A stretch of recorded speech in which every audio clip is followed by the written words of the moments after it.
pakai ini. Nah, tahu-tahu ada segerombolan massa dari Geladak itu masuk sini terus keluar karena pasar barat banyak yang ke sini tuh ternyata membakar kantor polisi, karena itu ternyata membakar pertokoan-pertokoan. Sebelumnya itu saya sudah parkir sini, melihat sana-sana itu sudah masih sudah kepulan asap, nah, apa banyak yang sana ini mau tahu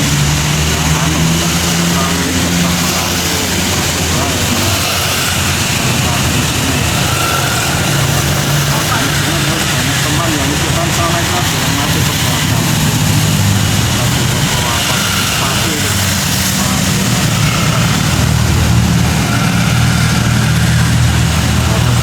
sampai lanjut sampai malam. Nah, sorenya itu lihat di jalan besar ini,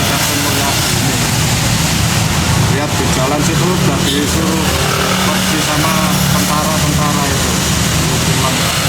Dari Gapura Masinan udah dijaga, terus ketemu tentara polisi di sana itu disuruh pulang atau masih kerja sama mungkin aja dulu itu habis lulus kan pas urusan 98 itu pas urusan itu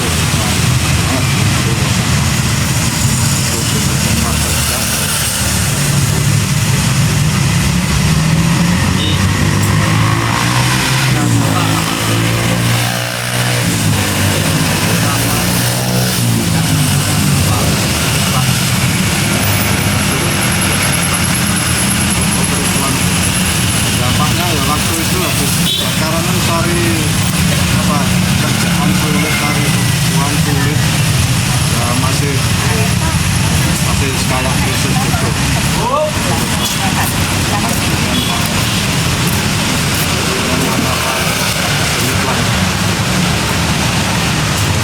Ini masih ada banyak batuan, dulu nggak ada lari bisa beras.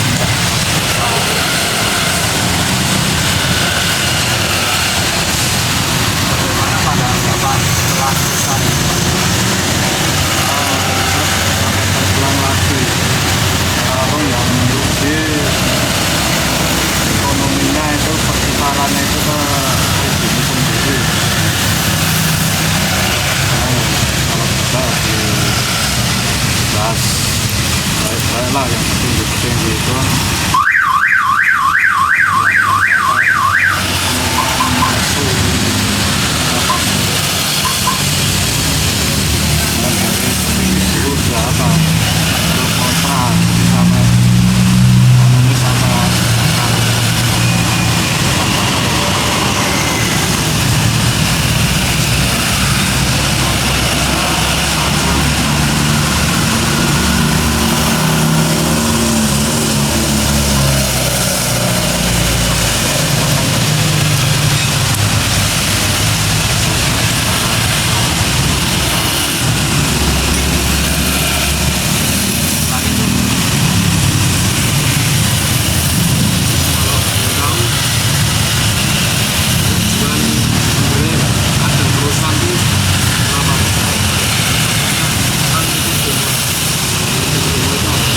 bisa diatur lah kita kalau ngawur mas.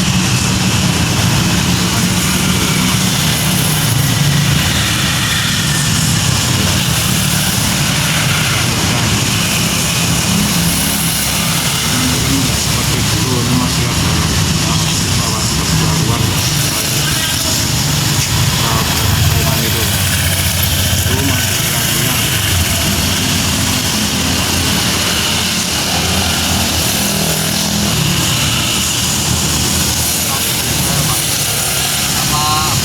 Harapan Bapak setelah peristiwa itu, harapannya apa kira-kira? Harapannya ya pemerintah apa ya langsung bisa menata ulang perekonomian apa kelihatan membaik sampai terjadi wabah COVID itu sekarang kayak perekonomian kayak hancur lagi. Nah, sampai sekarang ini di tinggi Tuhan masih bisa ngumpulin jadi satu itu, masih mementingkan kelompok golongan itu yang mengurus anak bangsa warga sejahtera.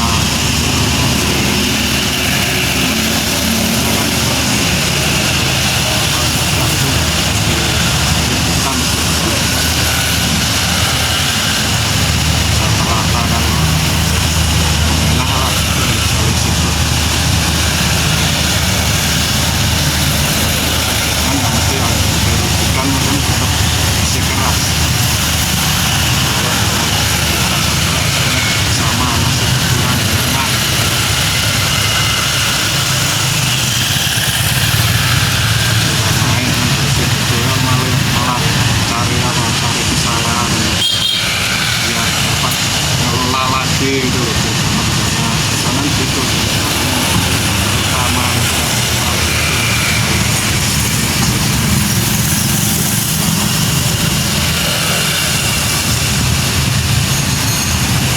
Terima kasih ya Pak.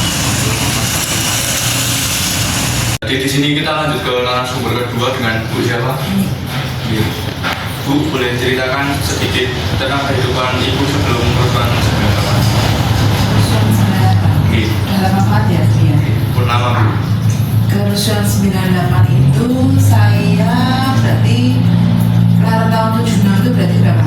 98 dikurangi 76 24 ya? Iya, 22. Umurnya 22? Oh iya, 22 tahun. Saya waktu itu sudah bekerja. Kebetulan saya bekerjanya itu dulu di Tipes. Pas kerusuhan itu sebenarnya sebelumnya itu saya sudah mendengar kayak gerakan mahasiswa itu, saya sudah dengar masih ada demo-demo untuk menurunkan Presiden Soeharto. Itu saya sudah dengar karena dulu tetangga saya itu dia aktivis juga di Universitas 11 Maret dulu itu. Nah akhirnya tercetuslah kerusuhan Mei 98 itu. Pas waktu kerusuhan itu, ingat saya pulang kerja itu tahu-tahu ada kayak kebakaran gitu loh. Ada kebakaran, kebetulan saya itu kerjanya di Tipes. Kalau pulang kerja itu bareng sama kakak saya naik sepeda motor, saya jemput. Karena kakak saya dulu kerjanya di Sulawesi. Saya rumahnya di Nusukan. Itu sudah kayak mencekam, sudah kayak takut gitu mau pulang. Nah, akhirnya saya pulang dulu naik becak ke rumah itu ya wis kayak udah kayak mencekam gitu, kayak takut gitu. Itu kerusuhan Mei 98 kayak gitu. Terus kondisi sosial dan ekonomi pas kerusuhan itu gimana? Ya itu waktu setelah habis kebakaran ya, terus demo itu besoknya gitu lagi. Terus banyak toko-toko yang tutup semua. Kita bagaimana caranya untuk mendapatkan bahan pokok? Contohnya yang jual beras itu dulu ada yang dekat di rumah itu semua pada beli. Terus apa namanya? Bagaimana caranya mendapatkan uang untuk membeli beras itu dulu seperti itu. Terus yang kerusuhan yang mulai bergerak lagi itu udah pada menjarah toko itu semua digedor-gedor, di apa namanya, terus pakai besi, pakai apa namanya, alat-alat itu semua digedor-gedor, barang-barangnya banyak yang dijarah. Itu sampai sekarang.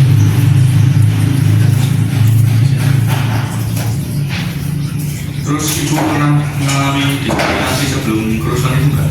Oh enggak. Kebetulan saya itu apa ya namanya ya? Kalau saya kan mami saya Jawa, papi saya Cina. Tapi saya bergaul sama orang Jawa, semua itu saya bisa. Keluarga saya juga bisa. Kita hidupnya juga di kampung. Jadi nggak ada diskriminasi apa itu, nggak ada. Biasa kan dulu yang diincar tuh etnis Cina gitu biasanya, tapi kita enggak.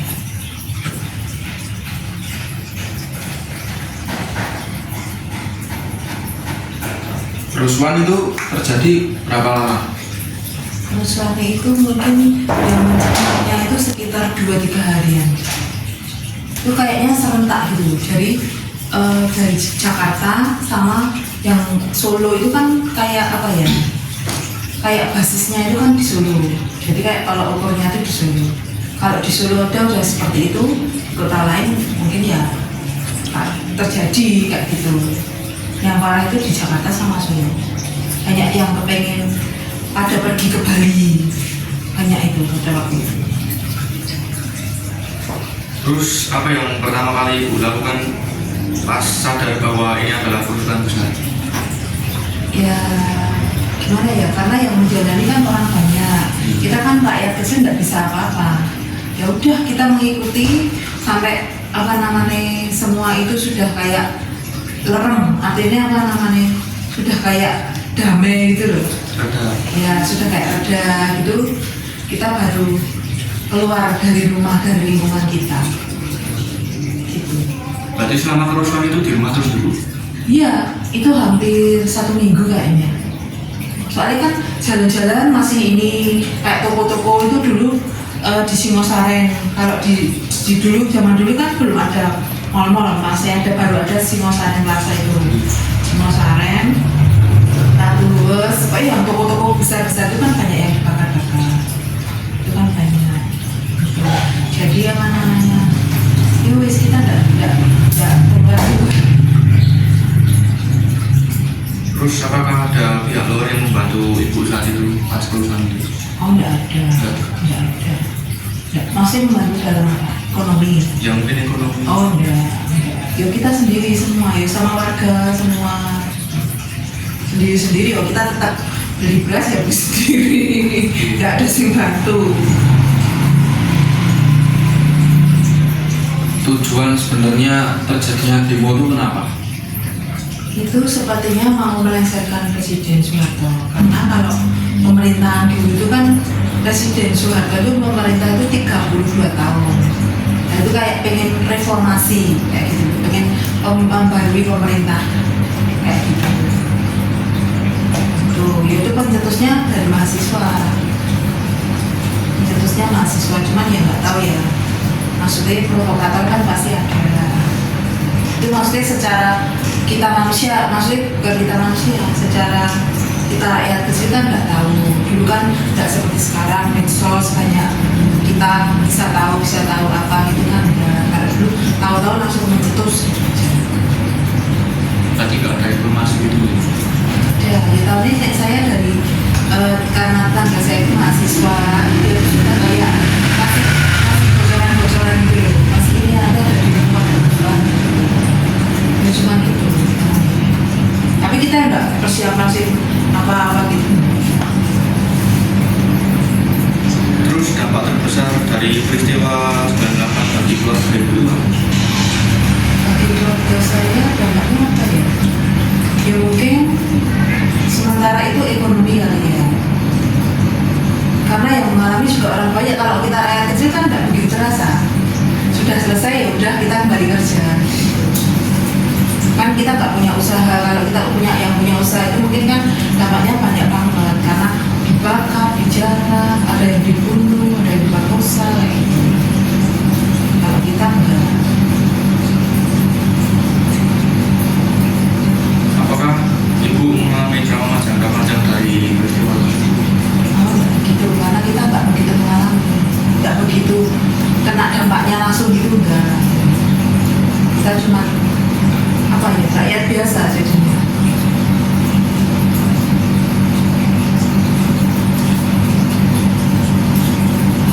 Korban bukan korban tidak trauma. Kalau korban trauma.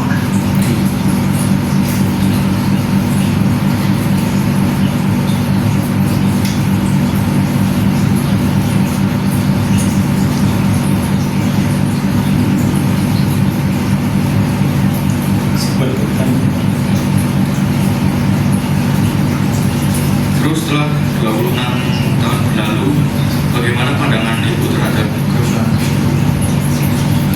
Kerusuhan itu setelah sekian lamanya ya agak-agak ini sih. Kalau trauma kita enggak, karena kita tidak mengalami langsung. Terus kalau kerusuhan itu ya disayangkan jangan sampai terjadi lagi. Soalnya banyak yang disebutkan itu. Ya kasihan kalau yang apalagi kalau dulu kan etnis Cina yang diserang itu kasihan banget. Soalnya sampai diperkosa, sampai di ini kan mereka trauma, semua harganya bicara habis-habisan. Jangan sampai terjadi lagi, nggak bisa. Terus harapan buat pemerintah ke depannya apa? Yo kita demokrasi yang damai, rakyatnya semakin sejahtera, pemimpinnya yang adil merata untuk semua rakyat.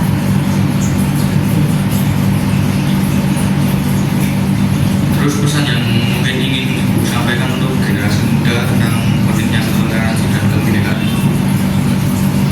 Untuk generasi muda, ya toleransi itu sangat penting karena kan semua itu kita itu kan berbeda-beda ya dari semua kalangan.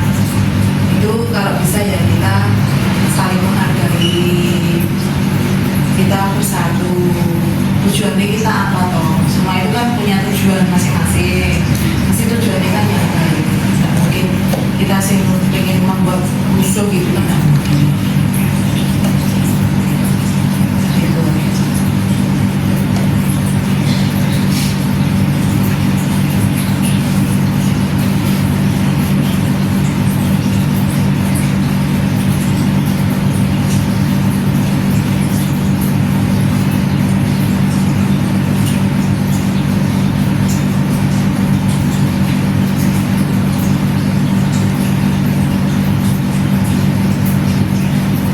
Ya mungkin segitu saja Bu. Terima kasih banyak atas waktu dan kepercayaannya.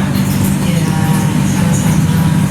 Ya, semoga cerita ini dapat membuka wawasan kita semua bahwa sejarah harus diingat bukan untuk dendam, tapi untuk bisa diulang.